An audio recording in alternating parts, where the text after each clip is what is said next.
Welcome back, friends. So we left off with popes that were within a couple generations of St. Bridget. But let's now start tracking a little bit through the centuries. So we have Pope Paul V had Bridget's revelations, her prophecies, published in the 1600s. Now we're 300 years or so afterwards, with a commentary by the Bishop of Montefeltro defending the orthodoxy. And we have our own John Paul II, who declared Bridget, along with Catherine of Siena and Teresa Benedicta of the Cross or Edith Stein, as patronesses of Europe. So up until the last century, we see this constant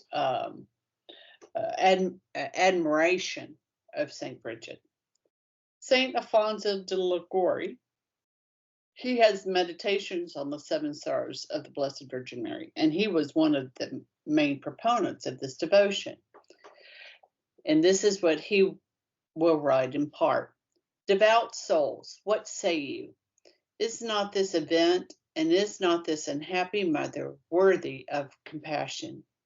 You already understand of whom I speak. This son so cruelly executed was our loving Redeemer Jesus, and his mother was the Blessed Virgin Mary, who, for the love she bore us, Sarah mentioned this episode or two ago, was willing to see him sacrificed to divine justice by the barbarity of men. This great torment, then, which Mary endured for us, a torment which was more than 1,000 deaths, deserves both our compassion and our gratitude. If we can make no other return for so much love, at least let us give a few moments this day to consider the greatness of the sufferings by which Mary became the Queen of Martyrs.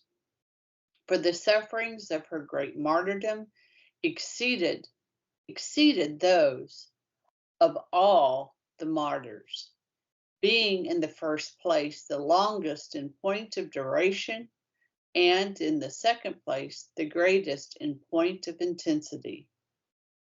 The devotion to the seven sorrows of Mary is wonderful to meditate upon daily. Our Lady grants so many graces from it. And then the Catholic Church dedicates the entire month of September to Our Lady of Sorrows and celebrates her feast on September 15th, immediately following, not preceding, but following the feast of the exaltation of the Holy Cross. Yeah, I mean, it is quite astounding. I mean, and I think that is, and I pointed this out before, but I do think that it is one of the elements, particularly because this particular devotion is also the devotion under which the Confraternity of Christian Mothers was promulgated, right? That they have a very strong devotion to Our Lady of Sorrows. And so consequently, September 15th is one of the confraternity's feast days.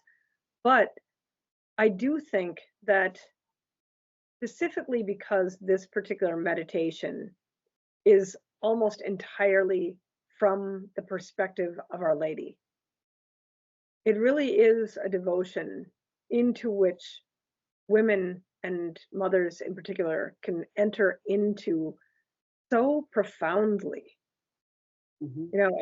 Maybe a priest, enters profoundly into the mystery of, the Stations of the Cross, right? I mean, maybe that really is a very profound meditation for men or for the priesthood.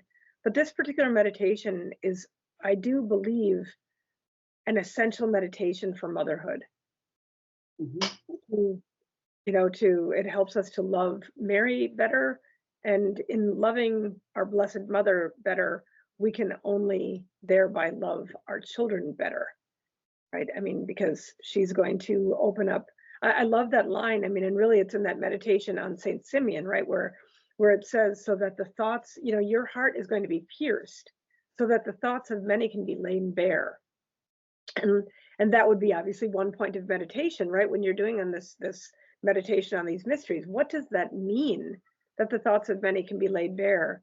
And one of the beautiful things about having our confraternity be underneath these auspices of Our Lady of Sorrows is that Father Tuscan told us that it really means that Mary knows your children so well that if you come to her with concerns for your children, right, she will help you to enter into an awareness of their sufferings or their joys or whatever, right? Her heart is pierced so that that information can be shared, in a prayerful and meditative way. So to unite yourself profoundly to this particular devotion as a wife and a mother, I think is beyond all of those beautiful consolations and graces that come as a result of it, from its purely practical element, it's so good for mothers to have recourse to this particular meditation. And I like that you mentioned practical. So we always end with a little bit of practical exhortation. It is an option to consider for your Lenten devotions. The price of our freedom was bought at a very high price. The mother standing at the foot of the cross, sorrowful, but not opposed to the will of the Father. By entering into her silence until the Lord has vindicated his elect. So she's there and she waits, that great joy of Easter, and then the further joy of Pentecost, and then her assumption and coronation. See, with the sorrow, there was a precursor there in the temple where there was a sorrow, but it gave way to this great joy. The Lord doesn't cause us sorrow just for its own sake, but something greater can come from it. Right. So we put forth, at the beginning of Lent, as something to consider for your practice during this sacred time. But don't let the sacred time pass you by, my friends. Take full advantage of it. Right. And really, if you've never known of the seven sorrows, right? That profoundly beautiful image of Our Lady with her heart pierced, right, with all the seven swords that are pierced through her heart. There is that perfection of the fact that there are also 7 weeks of Lent, and if you are not comfortable with perhaps this particular meditation yet, then maybe you could just spend 1 week of each of the weeks of Lent discerning a little bit more about each one of these mysteries, just by way of repetition, Saint Simeon and that moment in the presentation, or their flight into Egypt, her time when she comes back and they lose our Lord, probably during the time when he's made. I always wonder, I don't know if it's true or not, but I always figured that was when he was getting his bar mitzvah, right, when he was becoming an adult within the church. I always felt like that's kind of probably why he thought, how could you not know where I am? I had to be doing my father's business, right? But so those mysteries, engage in that element really of the youthful relationship, like of our young Blessed Mother, right? Profoundly become aware of her. And then, as you said, like, how does Mary become the Queen of Martyrs? Well, she becomes the Queen of Martyrs because from the very moment that our Lord entered into his passion, Our Lady entered into hers, right? And maybe perhaps we could even say that she entered into it a little bit earlier when she told him at the wedding of Cana, when she gave what would have probably been rightful years of hers to have him in silence, when she surrendered him to a public ministry sooner than what might have come. But anyway, you can do those studies and then profoundly enter into. I think that if you really ask Our Lady to help you to come to a better understanding of these particular devotions or these mysteries or these episodes within her life, it will move you to a real desire to perhaps pray this rosary.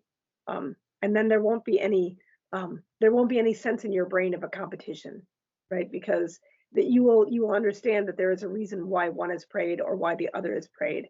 And then you just set aside your time for Our Lady to walk with her from her perspective. And I think that as mothers, boy, I don't know, that to me is so profound.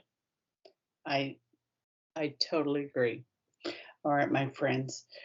We wish you this start of a very prayerful and fruitful Lent. Um, somehow walking with Our Lady so that we can do whatever He tells us to do. Till then, my friends, Fide Sriracha.